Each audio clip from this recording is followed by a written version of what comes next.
نه ورته حدیث کې راځي یو صحابي دی هغه واورېده چې کان رسول الله صلی الله علیه وسلم يحب الضباء پیغمبر علیہ السلام کدو ډیر خوښو کدو سره به ډیره مینا کوله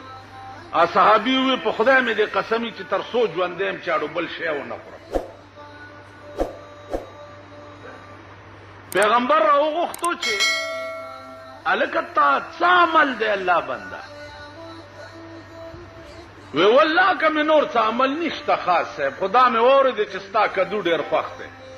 ما وی چې والله که بل شی وخورم سوا د هغه شي نه چې زما د محبوب خوښ مودې وشوې کدو نه بغیر بل شی نه خورم حضور علیه السلام ورته وفرمایل چې ما تړه کې بشارت وشو چې دته د جنت زیری وایي